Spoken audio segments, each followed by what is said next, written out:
Alors tu es né en 1946, hein, tu es donc un papy boomer, on peut dire. Tu as eu 22 ans en 1968. Alors je voulais te demander, en quoi appartiens-tu à ta génération? Ça, c'est une très bonne question parce qu'à la fois, je ne me reconnais pas du tout dans les 68 arts, dans les anciens gauchistes de la gauche prolétarienne qui ont été maoïstes, qui ont ensuite encensé Khomeini ou Pol Pot, etc. Je n'ai rien à voir avec ces gens-là, ce que j'appelle les grandes gueules de ma génération, qui sont ceux qu'on a mis en valeur comme représentatifs. Même un garçon que je trouvais plutôt sympathique comme Cohn-Bendit, je trouve qu'il n'a plus rien à dire aujourd'hui, il est bien intéressant, et d'ailleurs il doit le savoir. Son temps est passé, et il a laissé des traces magnifiques en mai 68 par son insolence de bon vivant, qui était formidable, et qui surtout guérissait de l'austérité effroyable des léninistes, des marxistes-léninistes, qui n'était pas drôle du tout. Et donc ça c'est formidable et on le remercie. Mais je ne ressemble pas du tout aux gens de ma génération.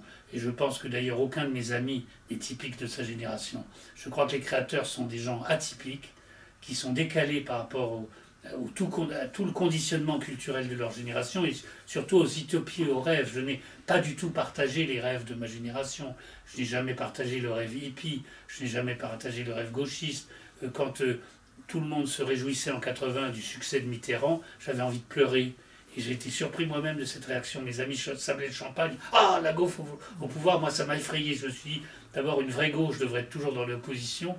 Il me semble que la gauche ne devrait jamais avoir le pouvoir. Tu me disais que tu ne te sentais pas appartenir à ta génération. Qu'est-ce que tu veux dire par là? Non, à la fois oui et non. C'est-à-dire, en tant qu'individu, je me sens décalé par rapport aux autres et je me sens quand même assez différent, assez atypique. Donc je n'ai pas les réflexes moutonniers de ma génération. Donc je n'ai pas partagé les rêves que tous les gens de mon âge partageaient. En même temps, tu as lu Libé pendant je ne sais pas combien d'années. J'ai lu Libé, j'ai eu les cheveux longs. Je me moquais de toi d'ailleurs. Oui, et d'ailleurs toi tu m'as pris quand tu m'as rencontré pour une espèce de vieil étudiant allemand gauchiste. Allemand un peu déplumé. Oui, voilà. Oui. Et tu me jugeais pas déplumé parce que j'avais les cheveux longs. Oui, j'avais les cheveux longs, mais si tu veux, c'est vrai que j'ai eu de ma génération par la coupe de cheveux pendant très longtemps et tout ça. Bon là j'ai changé de tête par force. Mais c'est pas que j'ai perdu mes cheveux, j'ai changé de tête. Je suis maintenant maître Lao Shin, le vieux Lao Shin. Et donc, bon, j'ai eu aussi le costume de ma génération, mais ça, toute génération a ça.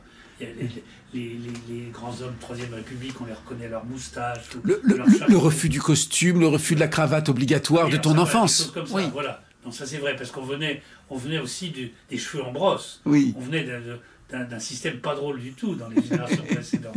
Donc on a laissé pousser nos barbes, nos cheveux, on s'est libéré sexuellement, etc. On sortait de la contrainte, ça c'est vrai. De ce point de vue-là, je suis marqué par ma génération, ça c'est incontestable. La libération sexuelle, par exemple, des choses comme ça, par rapport au puritanisme antérieur, une sorte d'austérité de la vie non sexuée, asexuée. On a resexué la vie en 68. J'ai retrouvé récemment, j'ai passé en revue ma bibliothèque pour préparer mon livre, et j'ai retrouvé un livre qui m'avait beaucoup plu dans les années 70, qui s'appelle The Greening of America, un type qui s'appelait Reich. Et ce livre avait été un best-seller mondial. William Reich? Non, c'est pas William Reich, c'est pas du tout lui. Et c'est un livre qui a été un best-seller parce que il analysait un peu tout ce qui se passait dans les mouvements californiens, tu sais, cette espèce d'effervescence invraisemblable et utopique qu'il y a eu aux États-Unis plus encore qu'en Europe. Et du coup, c'était le regain de la vie partout. Mais pourquoi? Par rapport à cette espèce de poids terrible du passé avant ma génération, c'est-à-dire la Seconde Guerre mondiale, la Shoah. Je repensais, en pensant à mes lectures, tout cet univers de Kafka, de l'entre-deux-guerres. On a oublié ça. Le théâtre de l'absurde, Camus, etc. C'était pas drôle. Mai 68, les Rolling Stones et les Beatles ont amené des vitamines là-dedans. Tu comprends ce que je veux dire par rapport à cette philosophie, les films d'Antonioni, l'incommunicabilité du couple, Beckett, tout ça c'est formidable, mais je veux dire, c'était pas une vision drôle de la vie, c'était austère, c'était pas la fête. Et là-dessus est arrivée cette génération qui a dit fumez du pot, faites l'amour pas la guerre, Woodstock, le festival de l'île de Wight, des choses comme ça. Moi je n'allais pas dans les festivals, je suis pas un type qui allait au concert et tout ça, mais n'empêche j'ai été marqué par tout ça, j'ai adoré les Beatles. J'ai adoré la folk musique, ça a été ma musique, et comme beaucoup de gens de ma génération.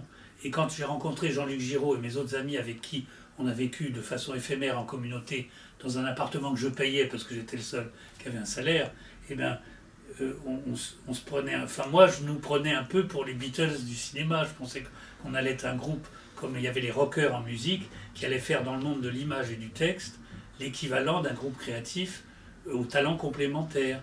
Et mon modèle c'était un groupe de rock, et un groupe de rock dans le monde des médias. Et d'ailleurs c'est un petit peu ce qu'on fait sans le vouloir aujourd'hui avec le site Mycelium, où on réunit des gens du texte et de l'image qui sont talentueux et qui échangent et qui de façon complémentaire font des choses ensemble. Donc j'ai gardé ce modèle. On a créé un fanzine aussi, édité à Copenhague en 73, qui s'appelait Aspirine, dans lequel j'avais écrit un très pompeux manifeste de la nouvelle culture. Et là, ça sera une conclusion pour ta question, c'est que autant on parlait de contre-culture dans les milieux alternatifs, on parlait aussi de culture underground, non pas marginale, mais souterraine. Bon. Mais moi, je parlais de nouvelle culture. Tu vois, on revient à la culture générale. J'étais obsédé par l'idée qu'il ne suffisait pas de prendre le contre-pied d'une culture qui déplaît ou qui a fait son temps, qu'il fallait reconstruire une culture autre, mais la construire. Donc c'est un acte de création. Et donc c'est ce que j'appelais la nouvelle culture. Et je croyais beaucoup à ce manifeste, que j'ai fait traduire en anglais, laborieusement d'ailleurs, par un bon ami américain à moi, qui s'appelle Joseph Roche. Et ce manifeste me paraît aujourd'hui un peu ridicule.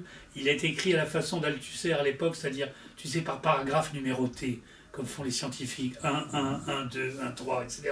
Et j'avais l'impression d'être en train d'écrire le nouveau manifeste du Parti communiste pour le XXIe siècle, tu vois. Et on était en 1973. Maintenant, ça me fait rire, mais j'ai quand même eu cette croyance qu'on était la génération, qui allait être la première génération, je l'appelais parfois génération zéro, qui allait contribuer à reconstruire le monde sur des bases nouvelles. Et curieusement, quand je vois tout ce qui se passe aujourd'hui, le film Demain, par exemple, de Mélanie Laurent et Cyril Dion avec Pierre Rabhi et ces gens-là, quand je vois tout ce qui se cherche en ce moment, il y a un regain, ce Greening of America, il y a un regain en ce moment du monde qui me paraît être ce que j'appelle les hippies 2.0. C'est-à-dire que c'est un peu la même utopie qui est en train de revenir, mais cette fois beaucoup plus professionnelle et avec les moyens technologiques d'aujourd'hui.